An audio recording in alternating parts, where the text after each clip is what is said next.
How you doing today, guys? Welcome back to another J. I'm Aaron, and on the other side of the call is JJ. How you doing today? I'm doing pretty good. How about yourself?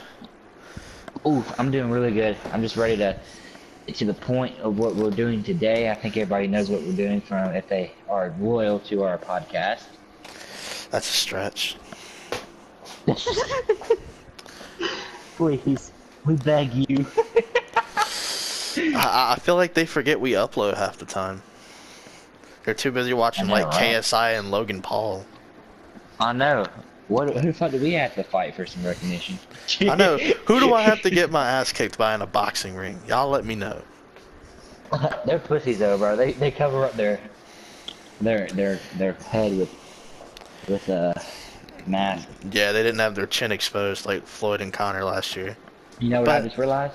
what's up? We just got hella off topic, bro. I know. I was just Let's get frustrated. back. Y'all need to watch this, bro. We don't, you know what I mean? Just watch. I mean, we appreciate it. We work hard too. Damn it. Now continue. Fuck yeah, dude. I mean, literally, since when do you see two small YouTubers really coming together to make a podcast together, bro? I know, like, it's like so out there. Like, no one's done it before. Like, literally We nobody. wonder why our podcast is so long. Well, last episode wasn't so bad. I mean, it was 40 minutes. I mean, I've seen a lot worse, a lot longer as well. All right, well, tell them what we're doing. Today we are going to be talking about the NFC, and last episode, we did talk about the AFC. So we're going to be talking about the NFC. We're going to be giving our playoff picture and our Super Bowl representative, and then based on last episode, we're going to give you the Super Bowl winner in this episode. You're gonna have to like give me that cool like little fucking remind about the whole setting up setting up the thing, because honestly I had a blah moment about the whole you can't. Oh, the playoff picture. So go ahead and go ahead and help me out with that one more time. Well, it's also for the fans at home. So basically, every division winner occupies the 1 through 4 seeds. So if that team is in your division and they have like a better record than, let's say, like a division winner from a different division, like let's say you have 2 South teams in the top 4, like one West team at 5, like that's not possible technically because the South teams are in the same division. So if you're in the same division, 2 teams cannot occupy 4 spots, you know what I mean? So they will automatically become the 5th seed. What do you mean by that? Example? Let's say the Jaguars and, just for example, the Jaguars and the Texans are both like 10 or 11 win teams, and the Chargers, who won their division, are 9-7. Right. The Texans have a better record than the Chargers, but the Chargers won their respective division, which would make them the 4 seed, which makes which makes Houston the 5th seed by default because they came in second in their division. The Chargers would be the 4th seed. Yeah, because they won their division. Because they won their division. They won the division. Okay, I get what you're saying, big dog. But winning your division isn't everything because we've seen wild card teams win Super Bowls before. Just keep that in mind. Okay. Well, let's get that was for the people that didn't know. I just needed a refresher. That's all. Yeah. So let's get into it. I'll let JJ, since I started the AFC. You know what that means. Yeah, how the tables have turned. Well, you go ahead, bud. You go ahead, bud. I'm just kidding. You're gonna start with the NFC West. Okay, so the inverse of last episode. Alrighty. Yeah. Okay. After further review, the ruling on the field stands. My picks are the same in this division. So, the Arizona Cardinals, I have them in last place going 6-10. I have a tie between the Seattle Seahawks and the 49ers. I have the Seahawks getting the tiebreaker. Both teams will be going 8-8 in my predictions. And the Los Angeles Rams win the division at 11-5. Now here's why. The Cardinals are a scrappy team. They're very strong in a lot of areas. You know, they got a good pass rush. They got a pretty good secondary with Patrick Peterson. David Johnson's the second best running back in football. Larry Fitzgerald's still there, granted for like one more season. They are weak on the offensive line, however. And on that defensive line, they don't really have a run-stopping presence. And that linebacker outside of Hassan Reddick and Deion Buchanan, they're not really working with much there anyway. So I'm a little concerned about that. But however, they are a scrappy team and they will fight to the end. San Francisco, Jimmy G, one of the higher paid quarterbacks in the league. An example of the market being dictated by whether or not you're free in the case of Jimmy Garoppolo. So Kyle Shanahan's there. He's made a lot of magic happen ever since Garoppolo got there. Looks like it's going to be his guy, and it's going to be Jimmy G's team. What concerns me about that team is the guard play on the offensive line. They definitely got their tackles straightened out, but the interior, their guards and centers concern me. And that receiving core, I mean, they got Goodwin, they got Pierre Garçon, but who's going to step up and be that wide receiver number 3? And then we look at the defense. That I like their defense, but they could improve in the secondary just a bit. They do have Richard Sherman, which is an upgrade over what they had before, but you know, you could make strides to improve in that secondary, add another linebacker. That defensive line's nice. They've invested some top draft picks into that D-line. Looking at Seattle, the Legion of Boom doesn't exist anymore. It's Russell Wilson and Pete Carroll. I feel like they'll still be competitive. Russell Wilson's going to have an MVP-like season, but he's not going to win because the team went 8-8. They're definitely weak on the offensive line. They're pretty much running back by committee because the 2 running backs that they were projected to get split carries, J.D. McKissick and Rashad Penny, they're both injured for a little bit. So who's going to step up? Will it be Chris Carson? Will it be C.J. Prosise? Will it be Mike Davis? Who really knows? Are they going to call somebody? And in the defense, obviously the Legion of Boom is no more, and Earl Thomas is rumored to be traded or just not report at all. So good luck with that. That's your problem. And for the Rams, they got the all-star team, don't they? They got Aqib Talib, Marcus Peters, Ndamukong Suh, Aaron Donald. Got a lot of players out there. Todd Gurley. Got the all-star team out there. Andrew Whitworth. But my big issue with them is who the hell's playing linebacker? I mean, yeah, they got a good defensive line. Yeah, they got a good secondary. Who the hell is their linebacking core? Who's in it? Who's starting at middle linebacker? And then another weakness is probably the right side of the offensive line. It's not the strongest. I mean, they have a good right tackle, good center, good left tackle. So mainly it's just guard play. But the right side is a little weaker than the left side. But that's really all I have to say about those 4 teams. Rams winning the division. Okay, so I have. That's pretty much all you got to say, sir? Yeah, I think I covered what I needed to.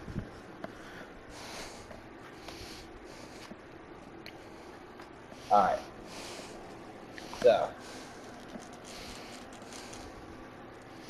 So with the NFC West at the bottom of the bucket, I got it tied for 4th and 3rd with 9-7 between the Cardinals and the 49ers. In 2nd place, I gave it to the.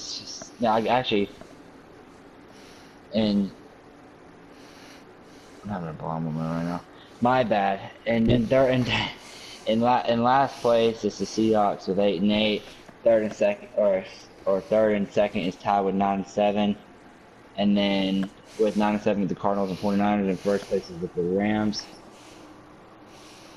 The reason I have it set up this way is because the Seahawks, Russell Wilson, great quarterback, but how much can he do by himself with the Legend of Doom?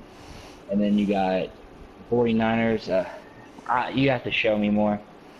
I have to be able to see more from GBG before I consider him as good as people say he is. And I do give him full credit for being undefeated as a starter, but let's see, that ain't gonna last for long.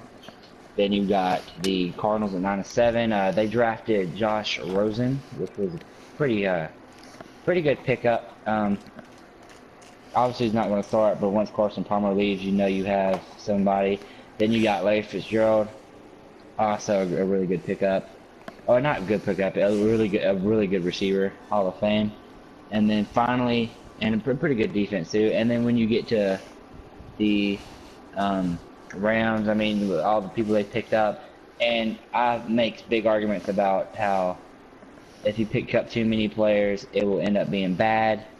But the reason I say they're still going to do 11-5 because you know how good they did with the team they did have. Mm-hmm. And pretty much that's what I gotta say. You got Todd Gurley, you got some people like it, some people don't. I'm a fan of Jared Goff. And then that's pretty much what I gotta say about the Rams and you picked up a season.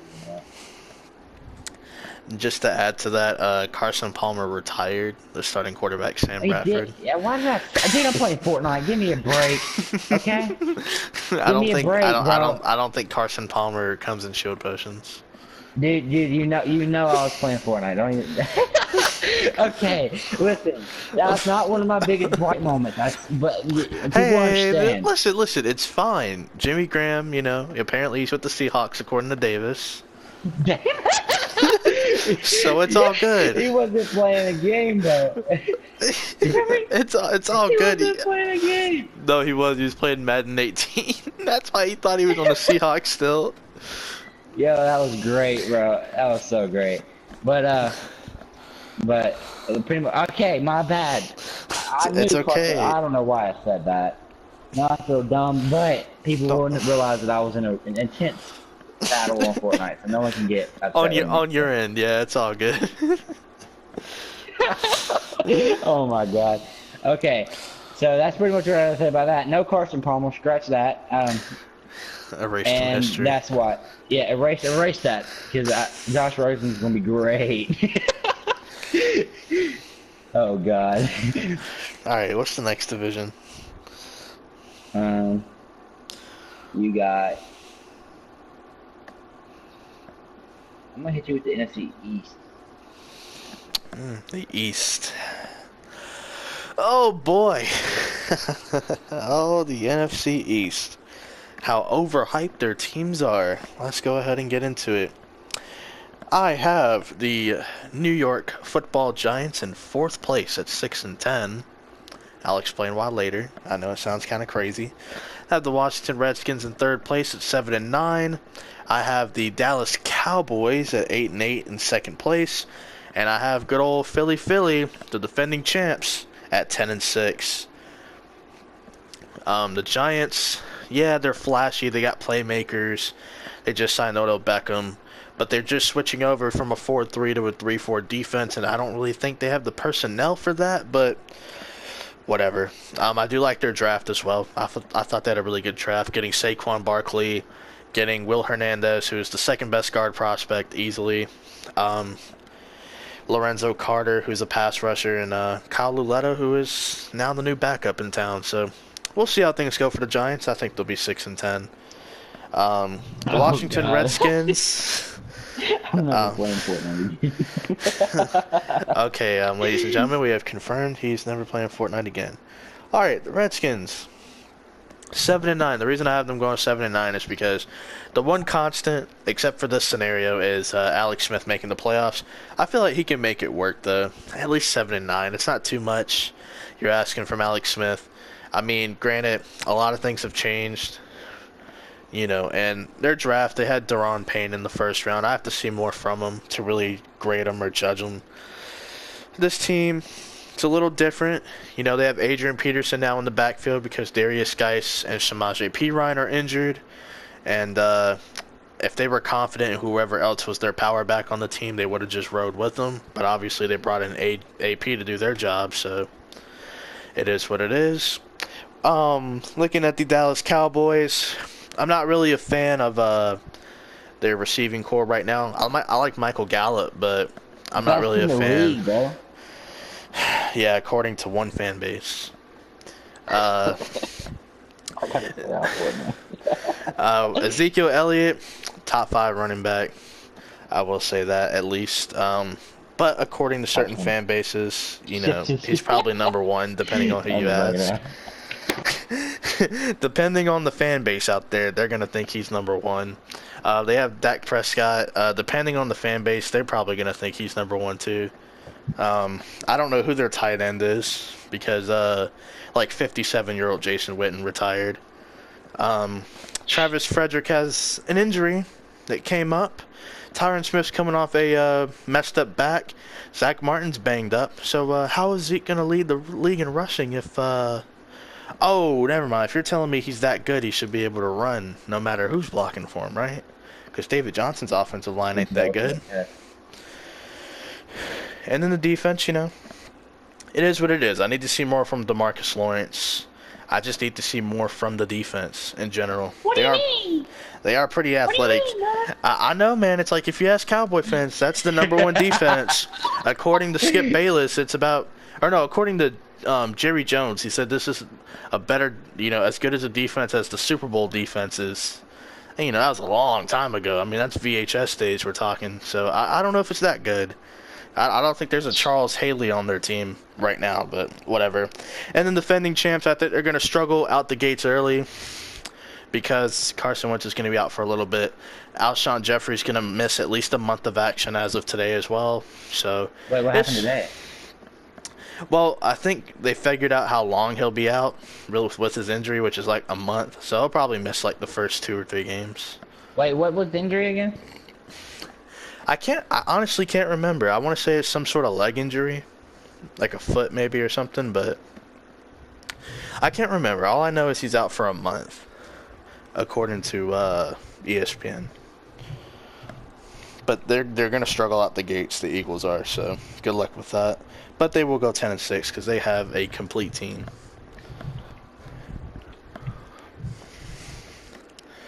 All right, Aaron, tell us about the East. The East? Mm-hmm. Alright, so for the NFC East, I have at the bottom of the pack, I actually kept this from a little mock thing that we put me and Diddy was talking about. Redskins are still going to be 8-8. I got the... Actually, I lied. The Giants is at the bottom with 7-9. Then it's the Redskins at 8-8. Then it's the Cowgirls at 9-7. And then it's the Eagles at 11-5. The reason I had it set up this way is the Giants.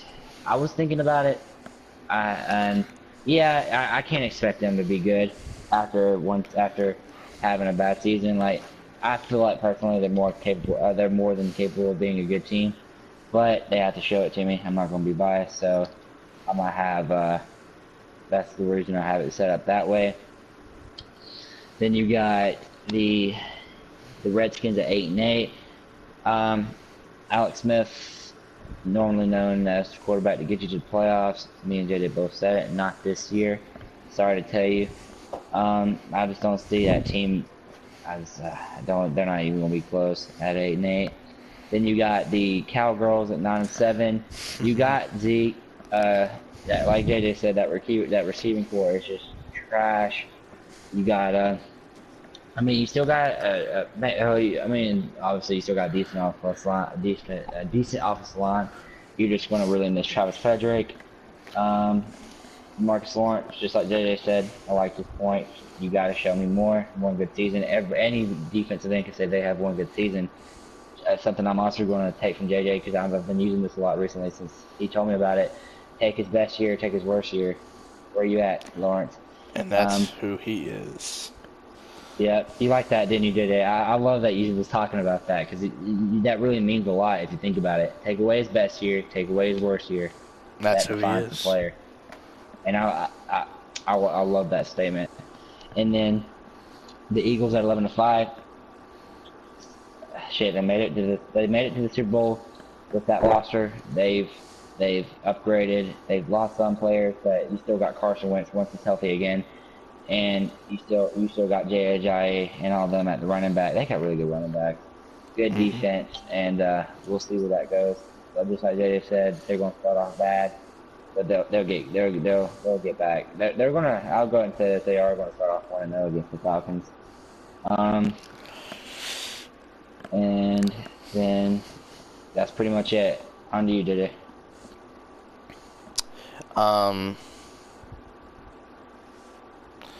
What?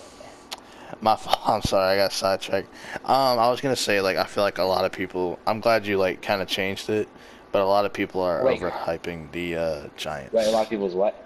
A lot of Yeah. people are So overhyping the Carson Giants. Palmer's on the Cardinals. What? He didn't retire. What did he? You tripping, bro? Stop tripping, bro. Nah, man, he literally retired after his season ended, which Dude, I know. was Trust January. me. I was playing Fortnite. Blame it on Epic Games, like we do everything else. What division are we doing next?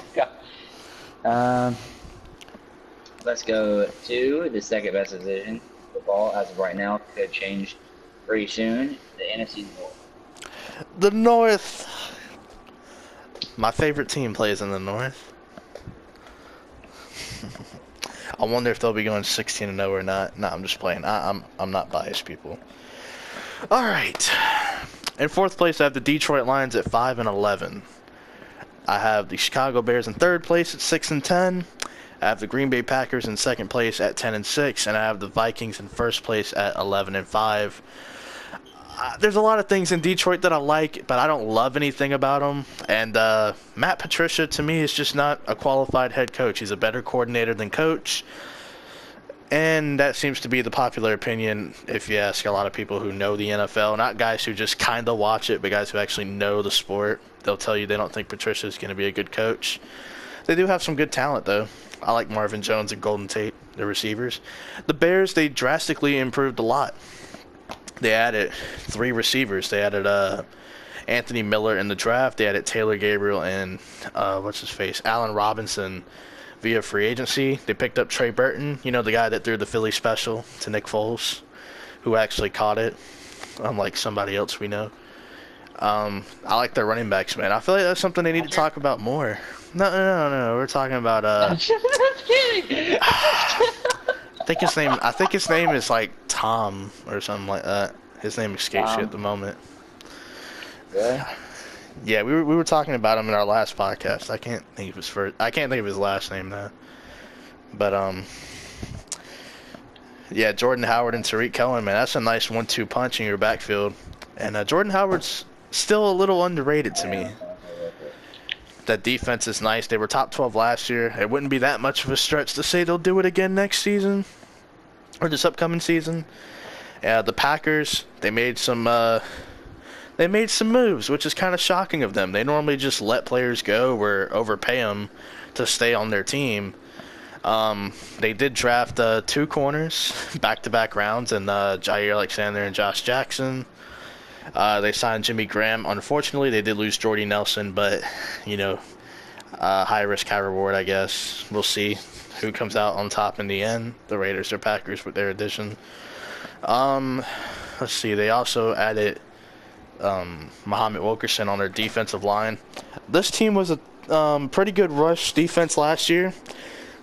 Top 10 rush defense this year, question mark? I think it's possible. I'm pretty sure they were pretty close to it last year. You get Aaron Rodgers back, which is the biggest addition to a team. You get your guy back, and I feel like he's going to be able to win some games down the stretch. The mid-season portion of their schedule is very tough, but to start and finish the year, it is reasonable. It's a good enough schedule. And the Vikings, they're probably their weakest spot is on the offensive line, but they're the most complete team in that division, and probably one of the 3 or 4 or 5 complete teams in the NFL. So I got to give the edge to the Vikings.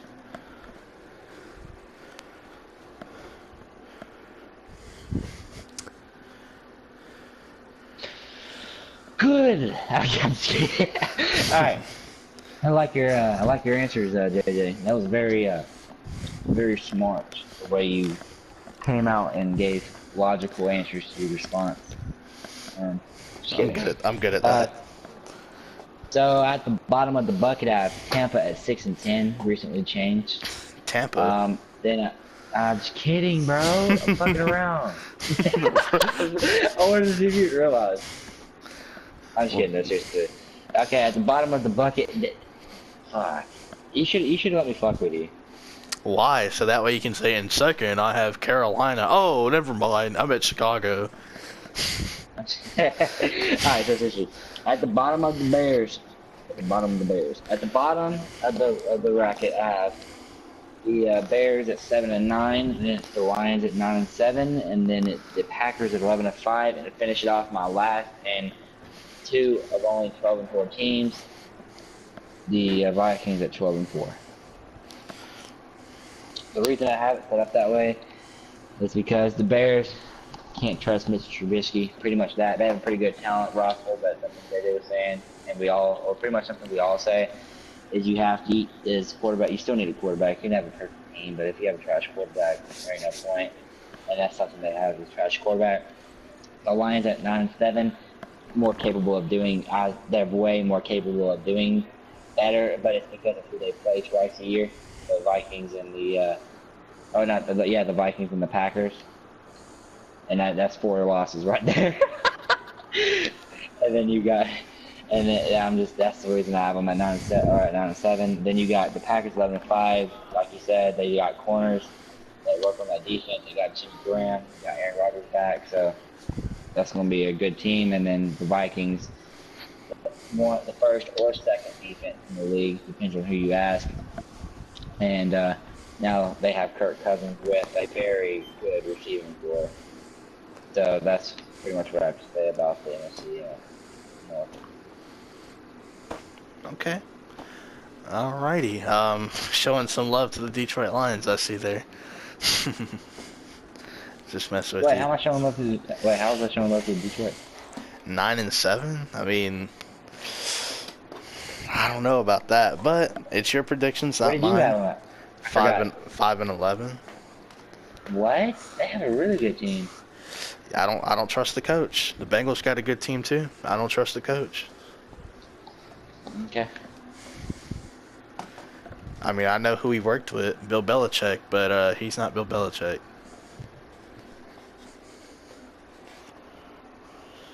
Yeah. Time for you to hit the NFC South, maybe. All right, so in 4th place, picking number 2 overall in the NFL draft, I have the Tampa Bay Buccaneers at 4-12. 3rd, I have the Carolina Panthers at 8-8. In 2nd, I have the Atlanta Falcons at 10-6, and in 1st, I have the Saints at 11-5. The Bucks, Jameis Winston is suspended the first 3 games. Ironically, probably like their 3 toughest games to start out. I feel like they're kind of strange because it's like they have a lot of areas they need to improve at, but it's like every offseason they address one instead of like spreading it around. So last year it was the pass rush. So they go out, they get JPP, Vinny Curry, they add Vita Vea, Mitch Unrein, Bo Allen. They get all these guys. And it's like, okay, well, you have no safeties. You need someone to pair up with Brett Grimes. Your offensive line could use another guy. It's like you have all these holes. Who's your day one power back? I mean, they have all these needs, but they only address one thing. Jameis Winston, a lot of questions about him and his character, and if he's truly a franchise quarterback and Dirk Cutter. He looked good his first year, but ever since then, he has shown that he's a true coordinator and not a coach. Carolina, 8-8. Truth be told, I like their team. My only issue is Atlanta and New Orleans are in your division. That's really your only issue. Cam Newton gets a new offensive coordinator, or Nerve Turner. The only issue with Cam Newton is he hasn't thrown for 60% completion percentage in 4 seasons. Even in his MVP year, he didn't throw for 60%. The Falcons, one of the more complete teams in the NFC, another one of those teams, along with the Vikings, Rams, Eagles, and the Saints, who we're fixing to talk about here in a moment. One of the more complete teams, very good secondary. I like their defensive line now that they're moving Vic Beasley down the end again. You got an absolute stud in Grady Jarrett. And we all know about that offense, man. 2 top 12 running backs, a top 7 quarterback, arguably the best receiver. I mean, we really don't even have to go into detail about that. And then the Saints, man. Even though Mark Ingram's suspended for 4 games, Alvin Kamara is going to be that dude. And Drew Brees, he's still going to throw the ball a lot. I mean, he just won't hand it off. So instead of throwing it 35 times, he'll just throw it 55 times. He don't care. I mean, he's used to doing that. So, and the defense, they keep adding depth on the defensive line. And in the secondary, they're strengthening their strengths. And even adding more receivers. They added Cam Meredith, who played like 1 year for the Bears, and he was pretty good. And he looks like he'll be good in New Orleans. So, we'll see how it all pans out. Good answer. All right. Thank you. I need to see the light. So, what's ironic is